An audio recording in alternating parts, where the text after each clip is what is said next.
Hello दोस्तों, स्वागत है आप सभी का आज के इस नए वीडियो में। फ्रेंड्स, आज के इस वीडियो में मैं आप लोगों को कक्षा 10 सामाजिक विज्ञान के 30 महत्वपूर्ण बहुविकल्पीय प्रश्नों को बताने वाला हूं। और इस वीडियो में मैं जितने भी इंपॉर्टेंट बहुविकल्पीय प्रश्नों को बताऊंगा, ये सभी आपके एग्जाम 11 मार्च को जो आपका सामाजिक विज्ञान का पेपर है उसमें पूछे ही जाएंगे। मतलब कि इसी हिसाब से आपके एग्जाम में क्वेश्चंस आएंगे, जिस हिसाब से मैं आपको बता रहा हूँ। और चलिए शुरू करते हैं आज का वीडियो।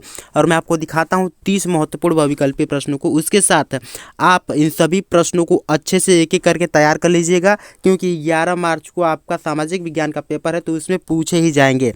देखिए, यहाँ पे स्टार्ट हो गया आपका क्वेश्चन। और क्वेश्चन नंबर फर्स्ट में हम लोगों से पूछा है कि भारत के सकल घरेलू उत्पाद में कृषि का योगदान कितना प्रतिशत है। जो भारत का सकल घरेलू उत्पाद है, अर्थात ग्रास डोमेस्टिक प्रोडक्ट, जिसे जीडीपी बोलते हैं, उसमें कृषि का योगदान कितना है। तो मैं केवल क्वेश्चन पढ़ के उसके आंसर आपको बता रहा हूं। तो यहाँ पे दिया गया ऑप्शन नंबर थर्ड में 16.3%, यही क्या हो जाएगा, इसका राइट आंसर हो जाएगा। मतलब भारत के सकल घरेलू उत्पाद में 16.3% कृषि का योगदान है। नेक्स्ट क्वेश्चन दिया गया है कि भारत में आजीविका का प्रमुख स्रोत क्या है। ये सब तो क्वेश्चन आपको पहले से ही पता होगा कि आजीविका का प्रमुख स्रोत क्या है भारत में, तो कृषि है। तो ऑप्शन नंबर फर्स्ट जो है इसका राइट आंसर है। चलिए नेक्स्ट क्वेश्चन देखते हैं। दिया गया इसमें निम्नलिखित में से कौन सा नगदी फसल नहीं है। नगदी फसल का मतलब ऐसी फसल जिसे काटने के बाद से तुरंत रखा नहीं जा सकता, मतलब कि उसे तुरंत सेल करना पड़ता है। यदि हम उसे कुछ टाइम के लिए रख दे तो वो फसल खराब हो जाती है। तो यहाँ पे जो चाय, कपास और गन्ना है, इसे रख दे तो ये खराब हो सकती है, लेकिन गेहूँ को 1-2 साल तक आराम से रख सकते हैं।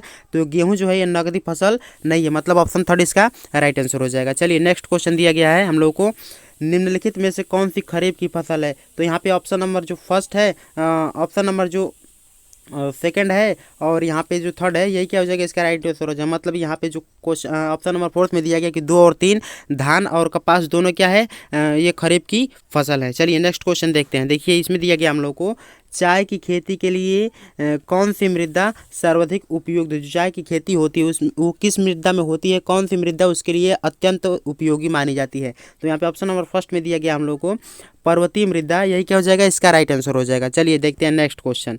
5 क्वेश्चन खत्म हो गया। 5 क्वेश्चन की पीपीटी यहाँ पे शुरू हो गई। इसमें दिया गया कि स्वामित्व के आधार पर क्षेत्र कितने प्रकार के होते हैं या कितने वर्गों में बांटा गया है। जो स्वामित्व के आधार पर जो होते हैं वो 2 वर्गों के बांटे जाते हैं क्षेत्रों को। और कौन कौन सा, तो एक निजी क्षेत्र है और एक सार्वजनिक क्षेत्र है। तो क्षेत्र के आधार पर 2 प्रकार के वर्ग होते हैं। अब नेक्स्ट क्वेश्चन देखते हैं। देखिए, नेक्स्ट क्वेश्चन में हम लोग को दिया गया है रिलायंस इंडस्ट्री।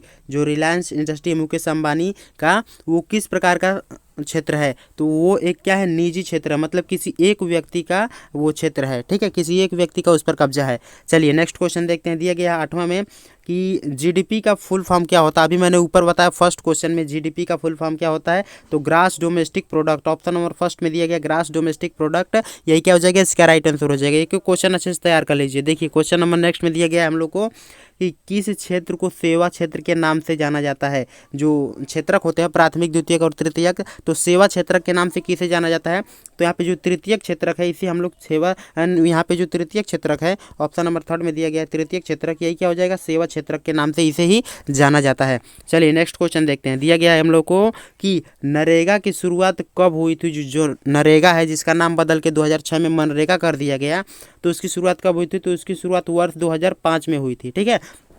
पहले नरेगा था, फिर मनरेगा हो गया। चलिए अब देखते हैं नेक्स्ट क्वेश्चन। यहाँ पे हम लोगों से पूछा गया है कि भारत में किसके पास स्वयं का संविधान था। तो भारत के कौन सा ऐसा राज्य है जिसके पास स्वयं का संविधान था, फिर बाद में उसे ख़त्म कर दिया गया। तो जम्मू कश्मीर जो है, इसके पास स्वयं का संविधान था। 5 अगस्त 2019 को जब धारा 370 हटी थी, तब उसके संविधान को ख़त्म कर दिया गया, ठीक है। चलिए नेक्स्ट क्वेश्चन देखते हैं। दिया गया क्वेश्चन नंबर नेक्स्ट में कि भाषा के आधार पर प्रांतों का गठन सर्वप्रथम किस वर्ष किया गया था। तो भाषा के आधार पर प्रांतों का गठन सर्वप्रथम 1956 में किया गया था। तो ऑप्शन नंबर फर्स्ट इसका राइट आंसर हो जाएगा। नेक्स्ट क्वेश्चन देखिए, इसमें दिया गया हम लोग को कि निम्नलिखित में से समवर्ती सूची संबंधित है। जो समवर्ती सूची से संबंधित है, समवर्ती सूची से कौन सा संबंधित है। जो शिक्षा, वन और मजदूर संघ, ये सभी क्या है, समवर्ती सूची से संबंधित है। तो ऑप्शन नंबर फोर्थ इसका राइट आंसर हो जाएगा, ठीक है।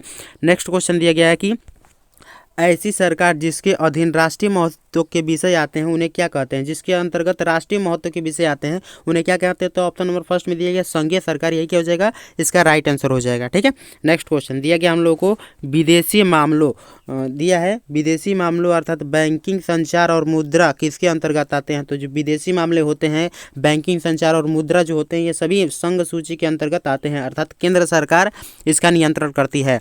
नेक्स्ट क्वेश्चन है कि ग्रामीण क्षेत्रों में आजीविका का प्रमुख स्रोत क्या है? अभी मैंने ऊपर बताया कि ग्रामीण क्षेत्रों में आजीविका का प्रमुख स्रोत है कृषि। नेक्स्ट क्वेश्चन है कि निम्नलिखित में से कौन सा उद्योग कृषि पर आधारित नहीं है? तो यहाँ पे जो सीमेंट उद्योग है कृषि पर आधारित नहीं है। ऑप्शन नंबर सेकंड इसका राइट आंसर हो जाएगा। नेक्स्ट क्वेश्चन दिया गया कि द्वितीय क्षेत्रक को अन्य किस नाम से जाना जाता है? तो द्वितीय क्षेत्रक जो होता है इसको अन्य हम लोग औद्योगिक क्षेत्र के नाम से जानते हैं। द्वितीय क्षेत्र को किस क्षेत्र के नाम से जानते हैं? औद्योगिक क्षेत्र के नाम से जानते हैं। नेक्स्ट क्वेश्चन दिया गया हम लोग को वस्तु और सेवाओं का सृजन किसके अंतर्गत होता है? तो वस्तु और सेवाओं का जो सृजन होता है वो तृतीय क्षेत्रक के अंतर्गत होता है। ऑप्शन नंबर फर्स्ट में दिया गया है तृतीय क्षेत्रक, जिसे हम लोग सेवा क्षेत्रक बोलते हैं, इसी के अंतर्गत होता है। नेक्स्ट क्वेश्चन है कि निजी क्षेत्र का निम्न उद्देश्य क्या होता है? जो निजी क्षेत्र का मुख्य उद्देश्य जो होता है, यहाँ पे निम्न नहीं मुख्य रहेगा, उसका मुख्य उद्देश्य क्या होता है? तो यहाँ पे ऑप्शन नंबर सेकंड में दिया गया लाभ कमाना। निजी क्षेत्र का सीधा अर्थ क्या होता है? जो लाभ कमाना चाहे वो खुद का अपना व्यवसाय शुरू करते हैं। ठीक है, तो ऑप्शन नंबर सेकंड इसका राइट आंसर हो जाएगा। नेक्स्ट क्वेश्चन दिया गया हम लोग को भारत में कितने संघीय राज्य हैं? वर्तमान समय में भारत में कुल कितने संघीय राज्य हैं? तो 28 संघीय राज्य हैं, मतलब कि राज्यों की संख्या पूछा है। नेक्स्ट क्वेश्चन वर्तमान में भारत में कुल कितने यूनियन टेरिटरी मतलब केंद्र शासित प्रदेश हैं? तो 8 यूनियन टेरिटरी मतलब केंद्र शासित प्रदेश हैं। नेक्स्ट क्वेश्चन देखिए, इसमें हम लोगों से पूछा है कि निम्नलिखित में से राज्य सूची के अंतर्गत आने वाले विषय कौन से हैं? तो राज्य सूची के अंतर्गत जो पुलिस है ये भी आता है, सिंचाई और कृषि और सिंचाई ये भी आते हैं, वाणिज्य और व्यापार दोनों आते हैं, और उसके साथ यहाँ पे जो ऑप्शन नंबर फोर्थ में दिया गया है उपयुक्त तो सभी ये सभी राज्य सूची के अंतर्गत आते हैं। ठीक है, नेक्स्ट क्वेश्चन दिया गया हम लोग को कि भारतीय संविधान के 8वीं अनुसूची में कितने भाषाओं को मान्यता दिया गया है? जो भारतीय संविधान है इसके 8वीं अनुसूची में 22 भाषाओं को मान्यता दिया गया है। ठीक है, नेक्स्ट क्वेश्चन नगर पालिका में चुने गए प्रतिनिधित्व को क्या कहते हैं? जो नगर पालिका होती है उसमें जो प्रतिनिधित्व चुने जाते हैं उसमें क्या बोलते हैं? तो यहाँ पे ऑप्शन नंबर हम लोग को थर्ड में दिया गया मेयर, यही क्या हो जाएगा? इसका राइट आंसर हो जाएगा। चलिए नेक्स्ट क्वेश्चन में देखते हैं। देखिए इसमें दिया गया हम लोग को कि भारत में सबसे ज़्यादा गेहूं किस राज्य में उगाया जाता है? तो सबसे ज़्यादा गेहूं जो होता है भारत में उत्तर प्रदेश में उगाया जाता है। ठीक है, ऑप्शन नंबर फोर्थ इसका राइट आंसर है। नेक्स्ट क्वेश्चन दिया गया है कि